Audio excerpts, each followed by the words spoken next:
Hey everyone, welcome to All About the Joy. This is Culture and Consequence with Carmen and Andrea.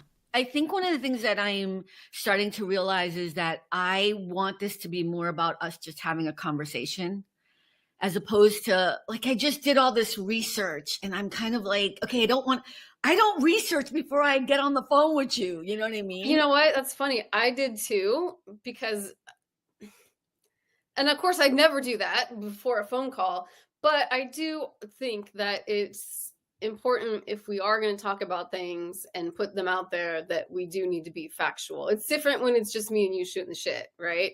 Right. Um, you know, if I stretch the truth on something or whatever, it's not like you're going to come back and be like, listen here. I mean, you might, but Yes, I am.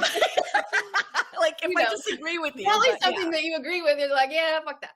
right. You know what I mean? So I do think that there is some importance to that, but also I don't want it to be like we're trying to teach a class necessarily, you know? Right, unless I was being paid to, then I'd be totally Right. fine with that, but no, Right. I mean, I think that's kind of, where this is falling, and yet, I told you we've gotten a lot of feedback. You know what? I should probably start with, see, this is what I mean, like, even doing that, like, "Welcome to All About the Joy, I'm Carmen, your host, this is Culture and Consequence," like, I have to come up with a better way to kind of just I think I'm gonna do, like, a stagnant part, you know what I mean? Like, Oh just, yeah, like, yeah, yeah. insert it in because I Yeah. think it takes away from my flavor with you and stuff, so Yeah. well, okay, that sounded stupid, but you know what I mean, so I wanted to talk about the Jimmy Kimmel thing for a minute, Yeah.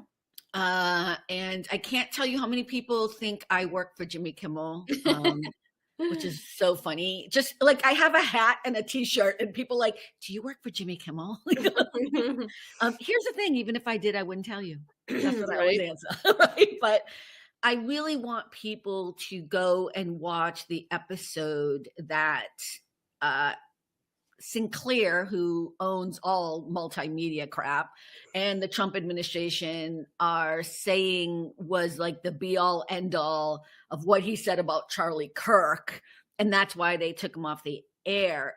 I I don't normally watch Jimmy Kimmel, not because I'm working for him and see him all day.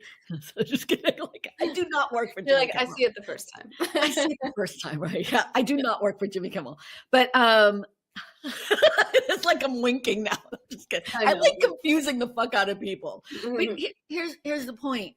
He didn't say anything that was not said by other people or pretty much on point, basically. But what was amazingly profound to me was what he said about Donald Trump.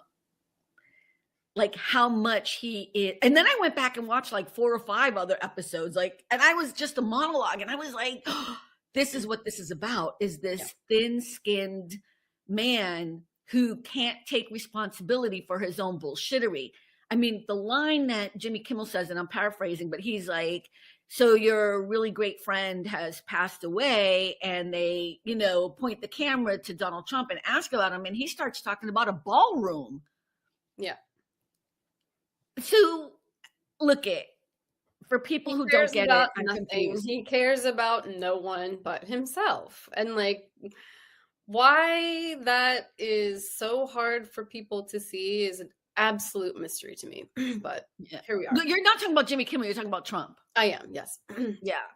And he's just I mean, he eviscerates him, Yeah. Jimmy Kimmel eviscerates him over and over and over again. Right. But it's almost like isn't I remember watching Johnny Carson with my mother and I was so young, but that's what they do. Like, and Yeah. the more you resist it, the more they're gonna do it. Like if he just brushed it off and like was I know he's not capable. I know Donald Trump is not capable of being like the bigger person and being like, these are fucking comedians. Right. But I don't know. Impressive. Yeah. They, meaning the administration, the regime, are seeing what they can get away with. Mhm. And turns out, surprise, surprise, they can get away with a lot. Everything Because basically. turns out, surprise, surprise, very few people are actually brave and courageous and have a backbone and Oh, even have integrity. Okay, but is it brave and courageous to care about our Constitution? And is that, I guess that's what it Apparently, is. apparently, right? I mean, and I'm talking business people, right? I'm talking, Okay, but isn't that about money? That's yes, not about that's about money. bravery. Yeah. I'm talking about, Bob Iger. Hi, I'm sure you're watching. Hi, Fuck off. Disney. Um, you know what I mean? Or other business people. I'm talking about Tim education Cook, Apple. institutions. Yeah, all of the tech guy. I mean, whatever those guys, but their interests are solely economic. So caring about the Constitution, caring about democracy, caring about the economic state, frankly, of the entire planet, is a bridge too far as long as you get yours today. And I think it's even evident with the whole Epstein file debacle. I mean, listening to Kash Patel, who seriously, they're just all like, I have never said this, but Car, just with it's a yes. Out. Yeah. Andrea, you know me. I'm pretty humble with my talents. You know what I mean? Except when it comes to like dancing, which I haven't done in so many years. But like, I'm humble. Right. But I am telling you right now, in which case we should all be running the government, right? That's what I'm saying. Like, I could run the FBI. I could run the Pentagon. And it's not even like a lie. Give me the Department of Education. I mean, yes. Like, yeah, if imposter syndrome should be absolutely a thing of the past. Not a single person on this planet should be looking at anything and thinking like, I don't know if I can't do it. Right. No. Like Kash Patel is so incompetent. I mean, but you know what? Look at anyways, I don't want to go there, but I just shook it at that whole hearing, which I watched way too much of because I was like this. What? I was like the whole time. I don't know. I go in phases where I'm like, all right, I need to see some of this just to like see it with my own eyes. And then like, I'm in a phase right now where like, I can't even, You are not feeling good, huh? Yeah. Well, it's on the way out, but yeah. All right. What I've been doing recently, what I did actually after our last call. So over the weekend, I watched a documentary on Winston Churchill. Problematic dude for sure. Like, let's just put that out there, but was a leader, had some integrity on some things. Another one on Roosevelt, FDR. Wow. And I haven't seen that one. I've been watching what I'm going to freely admit is a very subpar documentary on the Roman Empire and sort of the fall of the Republic and the rise of the empire. And like, I just felt like I need to like see some leadership models. I need to see what happens when Republic falls and what comes after that. Like, I just needed to have something. So that's what I'm watching instead of the hearings and whatnot. And what did you learn? I have learned that there are very few brave people in our midst right now. There are some. And I wrote down the name of one woman that I want to highlight since we have a platform here. This woman's name is Karina Villa. She's an Illinois state rep. I saw this a few days ago. She literally ran through her district in her tacones, in her heels, with her jacket on and her pants, chasing ICE out of like a residence. Oh, I know who you're talking about. I know who you're talking about now. Yelling at people to stay in their houses. You could see the fear and the emotion in her face when she was talking. She had her cameraman, hype man, following her. And I was like, this is what the people want. Do not talk to me about tax subsidies. Chase ICE out of our goddamn neighborhoods in your heels, bitch. I'm still waiting for ICE members to start realizing what they're doing is wrong. I know I'm asking way too much. You know what I mean? Like, my dream is that, not my dream, but I actually think what's going to make a change is when actual people start realizing what's happening and stop doing what they're doing to aid and abet this situation. You know what I mean? So that would be ICE officers but yeah, I don't know. But anyways, yeah, I am saddened by the lack of courage. There's no doubt about it. And I hope that Jimmy Kimmel does not apologize. And like, the Sinclair group is asking, he has to apologize. He has to give the Charlie Kirk family money. You know what I mean? To do something. Yeah, I read the whole letter. I was like, what is it? And then at the end, they're like, and we're still not going to put him back on air. I'm like, oh man. Okay, sure. We could have a podcast tomorrow and blow all of these mofos out of the water. You know what? If we're at the point where we're upset with comedians, and you know, we are at that point, right? We are at that point. We are at that point, and I think, you know, I'm not one who's like, and this is a good thing because, you know, but a lot of people like Jimmy Kimmel. Right? A lot of people watch Jimmy Kimmel. That is the kind of thing that could potentially wake at least a few people up. Wake people up. Well, I mean, with Stephen Colbert being taken off the air as well, but he has to the end of his contract. That started it. But yeah, I mean, I think we're just in a really weird space. And I can't believe we're not all inflamed. I just feel like I'm exhausted, you know, and it's just every day. And I'm still wondering where the fuck the Epstein files are. I'm just saying, where are the Epstein files? Like, seriously, I don't even care about the Epstein files. But Kash Patel, straight-faced, in that meeting was like, there's nothing in the Epstein files. Nothing at all. Well, if there's nothing, then just, what's the deal? Then just, like, they're not doing themselves any favors. Yeah, you know what I mean? But it's like this. Yeah, I don't even know what to say about that. Like, just put them out there, and whoever is in there, take them down. And like, I literally don't care who it is.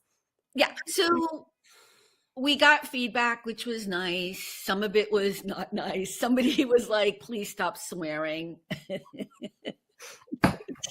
What the fuck? I can't.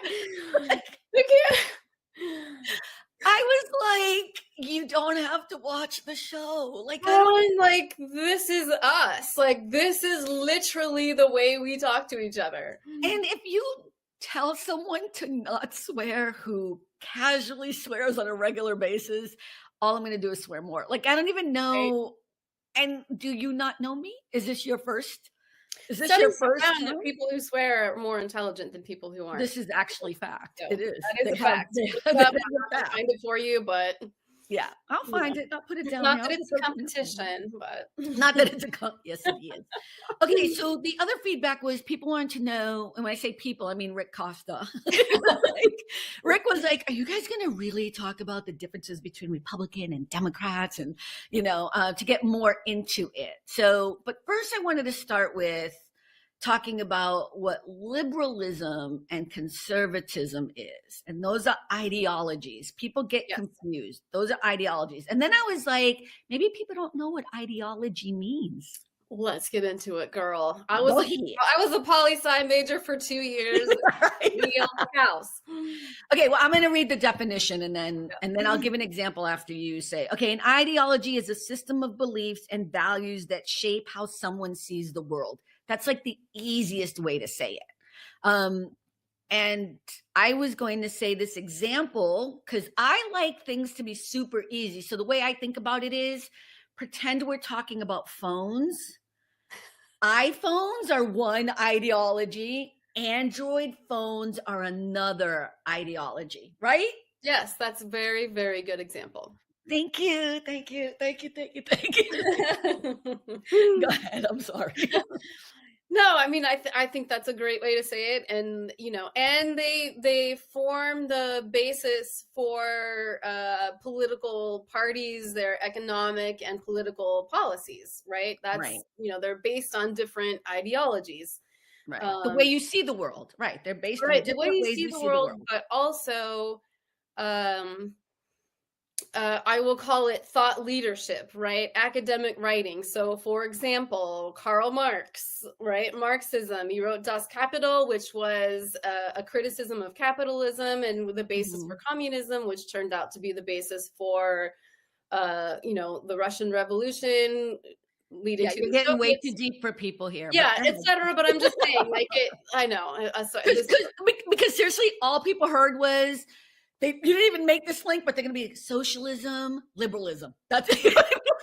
Well, I mean, but it is important though for people to understand it's not just values and beliefs. It's actual philosophy written by academics and, white guys. Right.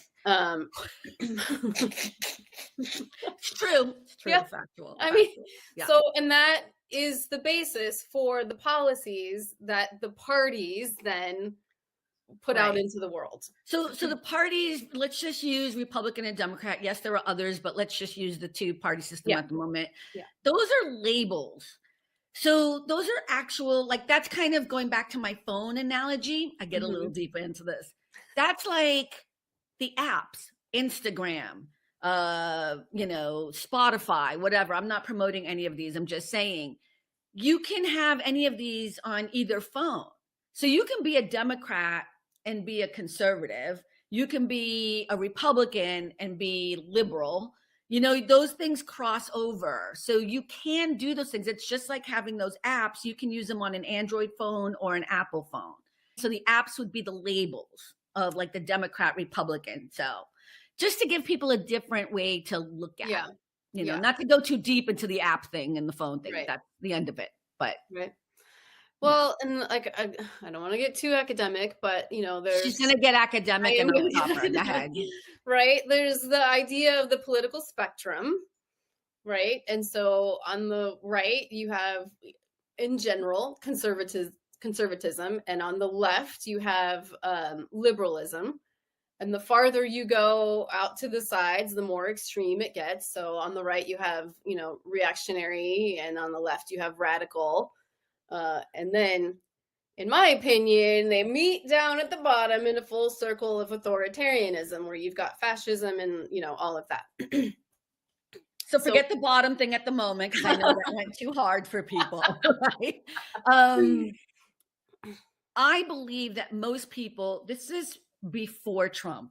So just understand this is everything we're talking about is before Trumpism, because Trumpism is a whole other, that's at that bottom area. That is on the bottom. That's at the bottom. In all kinds of ways. On that spectrum, which is great, like these are the extremes. And some people would say, I would say a lot of crazy Christian people are on the far, far right. You know what I mean? Like they're teetering on crazy. Not all Christians. You know who I'm talking about. All right. And then on the left, we'd be like, I don't know, the Bernie Sanders, what would be an extreme leftist group? I don't know. Well, yeah, I don't even think I would put Bernie Sanders out there way on the end, but like, really? Okay. I hate Bernie Sanders. I know. I'm not a huge fan, but I wouldn't put him on the left. I don't know, like, some of the like really radical like climate justice or something like that. PETA, like when they were when they were doing the blood thing and stuff, they've calmed down since then. But while we're here, let me just say I did a TikTok yesterday, and Antifa is not a group. Like, I know that Trump has put on his TikTok or whatever he's doing, whatever his social media thing is, he's made Antifa. Andrea, I know you haven't heard this yet. I know I have. Oh, you have? He's made Antifa a terrorist group. like, it's not a group. It means anti-fascist. It's not a group. And then they're like, it's it might be an ideology. Yeah, exactly. It might be an ideology. Yes. Yeah. But that's why it's also getting confused, because they are doing everything in their power to make the American people think that they're doing something so important and so valid, like doing that, because it sounds like a good buzzword. But like I said on my TikTok, it's like, I'm anti-bullying. You wouldn't make the group a terrorist group because I'm anti-bullying. It's the same concept. It's a thing that we believe. It's not, by the way, if you're an American, you should be anti-fascist. You should be Everybody should be anti-fascist. Everybody should be. Fascism is not a good thing for most people. It's so weird because he's having, I don't think if somebody asked Trump if he knew what fascism was, that he'd be able to answer it. Oh, no. I don't think I'm being mean there. I'm sorry. I think I'm being pretty honest. Statement. Yeah.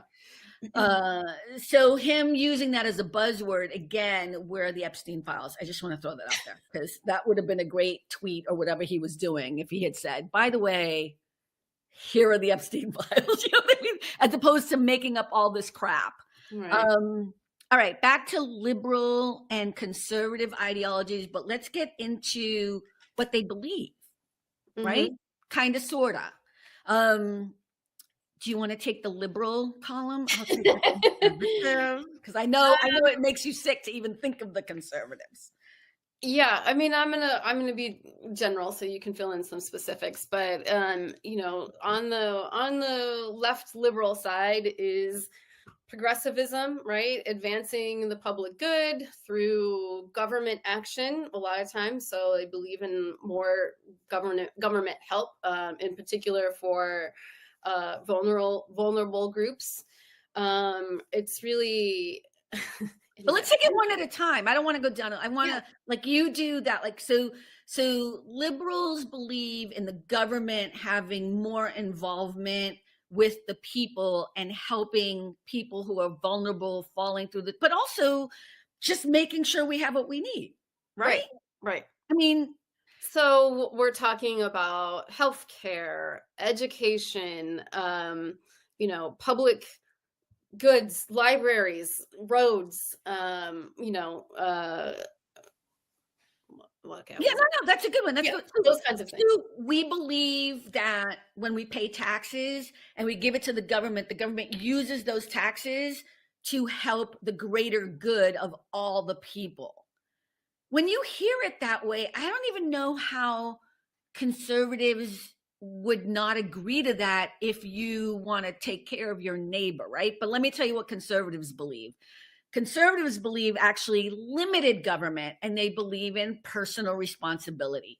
They believe in that whole pull them up by your bootstraps, do it on your own. Government cannot be involved in your stuff and dealing and giving you money or helping you. It's a very weird, negative idea. Lower taxes, less regulation, also like very, very business friendly. But here's the problem. So let's talk about the problem with these things, because when it comes to businesses, they give tax breaks to these big corporations, but we're still paying taxes because we have to. It's not like if you're a conservative, you're not going to pay taxes. Right.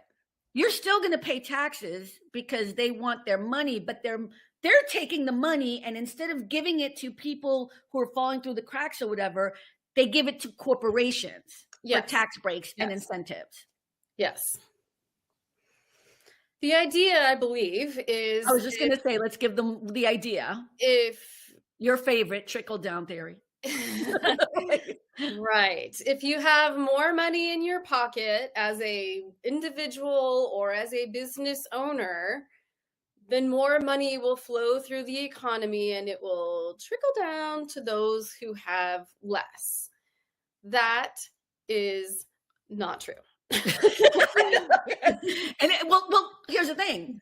In theory, it sounds nice. It means that people who have a lot of money would not keep it for themselves and would instead share it. I mean, that, like, if we look at it at the positive way, that's the idea. I have so much money that I'm going to turn around and I want to share it with everyone, right? Let's give it a positive spin.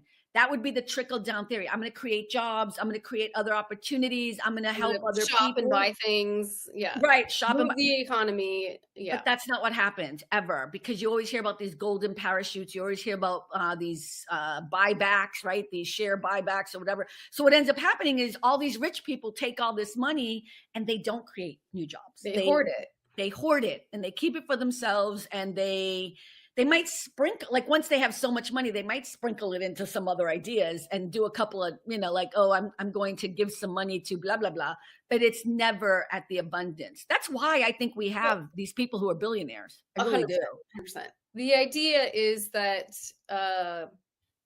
the private sector should fund a lot of things, charitable, even some healthcare and childcare and all those kinds of things, versus the government funding, those things. And that it's better done that way. And sort of along the lines of personal responsibility is the less taxes you pay, the more say you have in how your money is spent, right? For example, if I pay my taxes right now, I'm not loving the way those tax dollars are being spent. Right. Right. Well, you have no say in it. Right. We don't really have a say. Once it goes, and other people are deciding, and that's whatever. It is what it is. But I believe that's the idea is, you keep more of your money, businesses keep more of their money, and then private sector decides where that should go. But in the history of this happening, it has never worked. And that's not a lie. The trickle-down theory has never actually worked, which is why we do have billionaires. There would be no billionaires if they were of so much giving of their excess of monies to help build and create new jobs and stuff. But what they do is they spread it amongst their friends. Right. Or their stockholders or their shareholders, I should say, They were truly sharing and trickling down, their employees would not be on welfare. Minimum wage would be easily $30 an hour. Right. You know what I mean? You have the Walton family, right? Multi-billionaires, and one of the biggest retailers on the planet, and their workers can't afford life, right? But here they are living high on the hog, so they are not espousing or living the. You should tell people who the Waltons, the Walgreens, right? Walmart. They own Walmart, right? Yeah. One of those W's, right? They own Walmart. That's just one example of it doesn't trickle down. They keep it for themselves, and they create family trust and all kinds of things. Hey, I wish it worked. I would love the idea that Amazon, Jeff Bezos, had so much money that he was actually paying his Amazon drivers enough money so that these people could have medical care and have, you know what I mean? It would be great if that actually worked, because then we'd all be working a livable wage. Right. But isn't it interesting how we've been taught not to make that connection? So interesting. And no one is saying put yourself in the poorhouse, right? You do not have to go and live in a hut on a mountain with one pair of shoes. You know what I mean? You can still have your yacht, bro. You can still, have your crazy ass wedding in Italy or whatever it is. That was so funny. Right? But you don't have to hoard it. They have more money than they could ever possibly spend.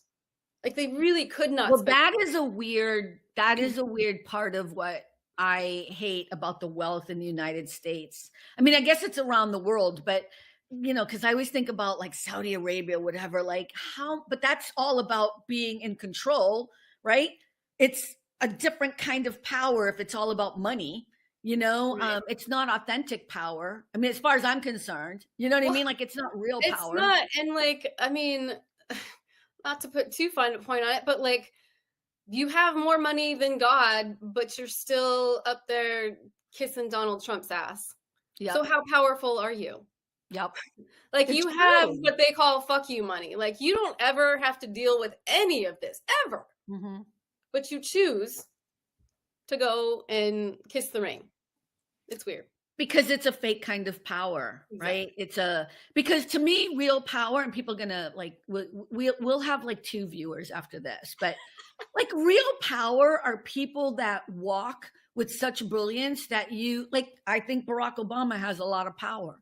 I think Robert Redford, may he rest in sweet peace, a lot of power, people who are so respected, I don't care what you feel about Jane Fonda, tons of power. you know? People who are solid in themselves, who walk their talk and don't hurt other people.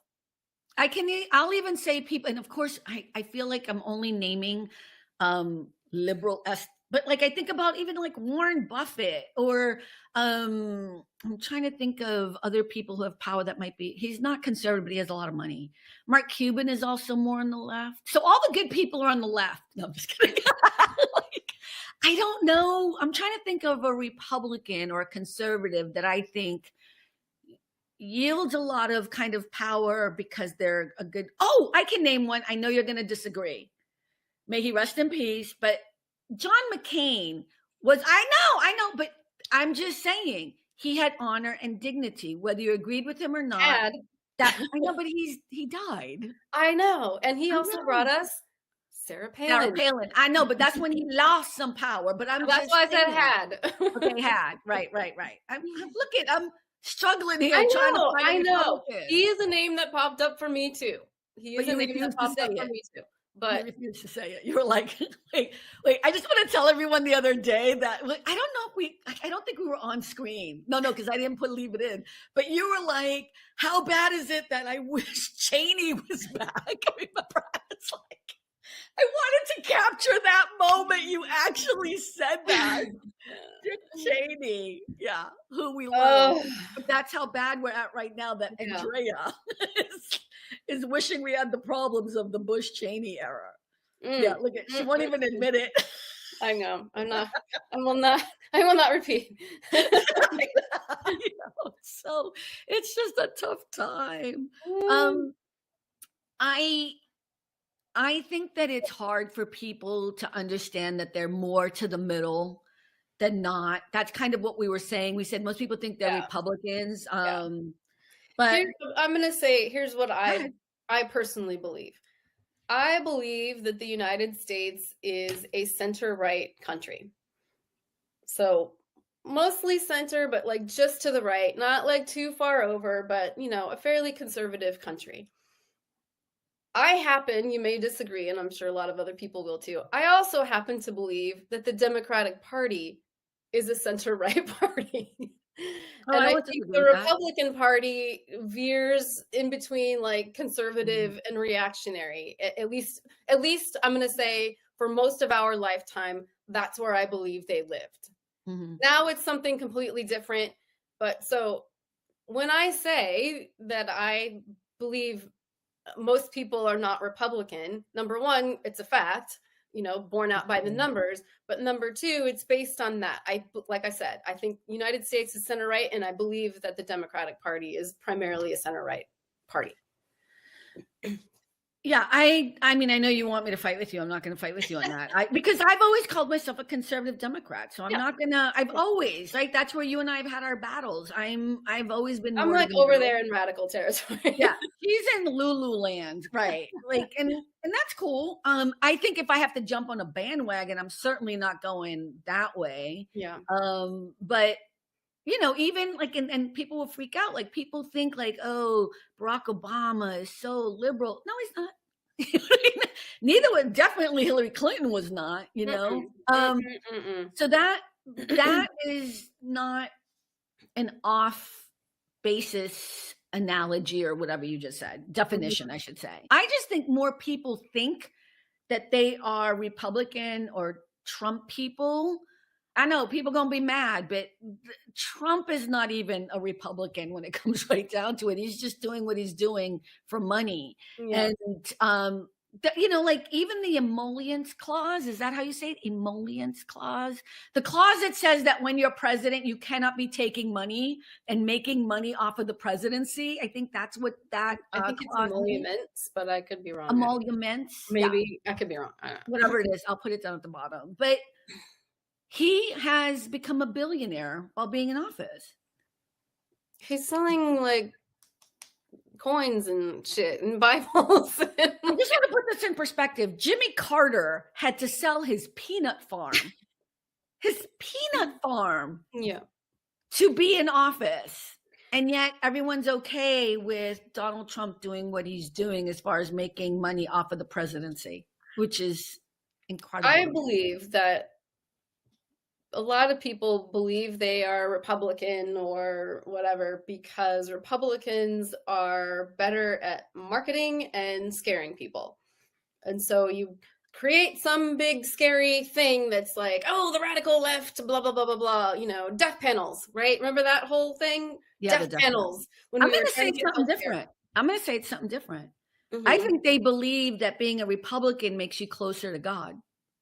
Oh, interesting. Yeah, You know what I mean? I probably think some of them do. people, Yeah. right. And, because if we go into the whole conversation of pro-choice and pro-life, and Yeah. they think they're saving the babies, and they can't have any other concept, like they can't have any other thought process.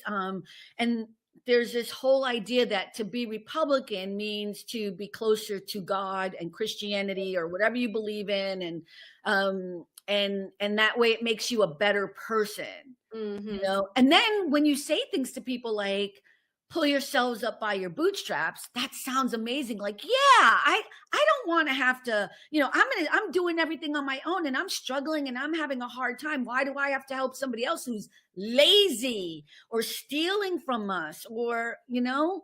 I had a conversation the other day, and I was going to find a way to bring this up about SNAP benefits. Like, Mhm. you would think that the right, if we're talking about Christianity and we're talking about people on the right believing in no government interference and blah, blah, blah, you would think that those would be the least amount of people that are taking from our government, right? Mhm. 37% of white people are the people who take SNAP benefits and Yeah. welfare in this country. I guess they only call it SNAP now. They don't call it welfare. I don't Yeah. know. 26% of Black people use SNAP benefits. And 17% of Hispanic people use, and there's other statistics, but let me just say this: people who are not eligible, just to get this right, undocumented immigrants are not eligible for SNAP benefits at all. DACA recipients not eligible for SNAP benefits or welfare of any kind. Temporary visa holders not able to at all get SNAP benefits. So I think it's really important for people to know that. And that statistic comes from the global statistics and the SNAP Center organization themselves. Mhm. The other thing I want to point out that has nothing to do with anything, I just want to point out some countries I'm going to point out all the countries that have people who have overstayed their visas. I want you to, and none of these people are really afraid of ICE. I want you to see if you can figure out what the through line might be. The United Kingdom, France, Germany, Italy, Spain, Ireland, Sweden, Poland, Australia, New Zealand, and Canada's not on the list, but they, because of the way in which they can just walk over the border, whatever, you know what I mean? None of these people have, not these people, but these countries have people who have come by visa to this country and have overstayed. And I've spoken to about 5 different people from 5 different of these countries. None of them worried at all about ICE. I wonder why. I wonder what Hmm. that would be. What's the common Curious. theme? Curious. Yeah. Visa overstays are I believe, it's at least equivalent to people crossing the border, you know. Percentage wise, it's a little bit lower, but the difference is, and this is where we get into this, like, your Christianity, your heart. Are you, let me see, I wrote it down. You know what? I'll just go with it. Uh, do we want to help people who are leaving a murderous country or a pained country or an economically, disadvantaged country, or people who are trying to have a better life? Do we want to help people have a better life? Or are we just more interested in being mean and cruel to brown and Black folk? Because I think we know what the answer is. Like, I'm not being very Christian if I don't want to help the people who are struggling. People come to this country over the border, they save whatever money they can, they go to a coyote. A coyote is the person who helps bring them over here, and I don't mean help in a good way, I mean in a bad way. They take all their monies, they dump them in the United States after walking them through, and these people have nothing and they come from nothing. Isn't that the whole, like, let me help people who are struggling. Well, talk about pulling yourself up by your bootstraps.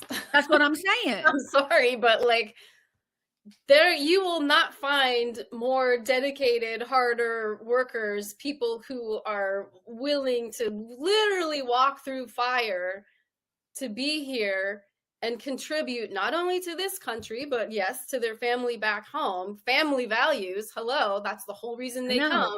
It's so weird. You know?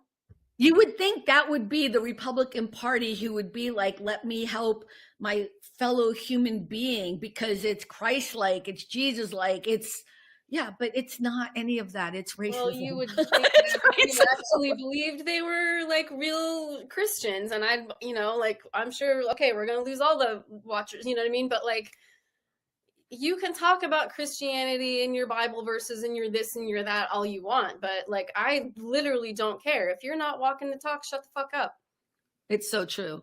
And it's funny you say we're look at, then we'll just be having these conversations on our own. Like, it's okay. It's just gonna be hanging out. This is what we talk about. This is what we do. This is really what we talk about. Like, we don't usually do it face to face, although sometimes, but it's really funny. Like, we really do.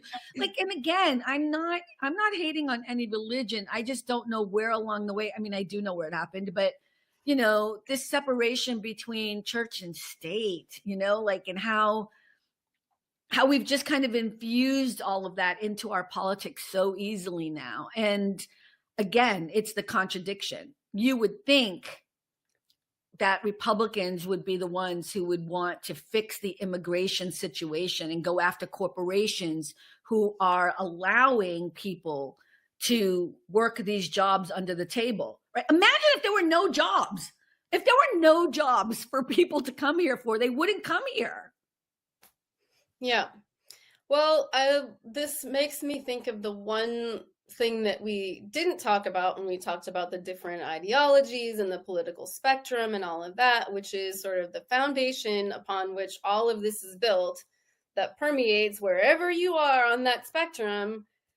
Racism. It's always going to be racism. It's always going to be racism. This country was founded, literally founded, on the backs of human beings who were seen as property in the midst of genociding the human beings that already lived here. And I'm going to say something. I didn't come up with this verse. Somebody put it on TikTok. I wish I knew his name because I didn't realize we would come up with this. But if I say racism and you hear white people, that's a you problem. That's not a me problem. You know what I mean? Like, because that's what happens. People hear the word racism and they get all offended. And it's like, so racism, racism. I'm tired of hearing about that. Right? It's like, okay, then I guess you don't want to deal with the problem. You don't want to deal with the problem if you cannot face it head on, admit it, and figure out how do we move forward. Yeah. And think about that too. If you're not racist for real, then why can't you just hear it, see the problem, and want to fix it? Right. Like, why do you get so offended? People who get offended tend to actually be part of the problem. Like, they tend, like, whatever it is, right? When you see a kid, I didn't steal it. I didn't steal no gum. I didn't do. All of a sudden, you're like, that child stole the gum. That little kid stole the gum. You know what I mean? Like, right. It's kind of the same thing. Wow, we were all over the place today, but I think that was good because that's usually how it goes. Yeah, that is how it goes. Yeah.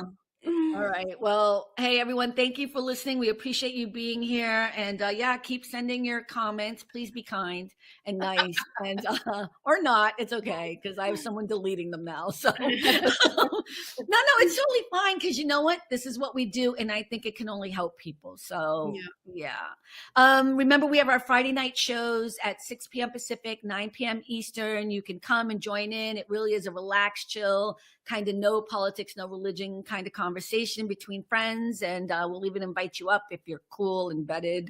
I have to vet people. But remember, at the end of the day, it really is all about the joy. Thank you, everyone. Bye. We'll see you next week. Bye. Thanks for stopping by All About the Joy.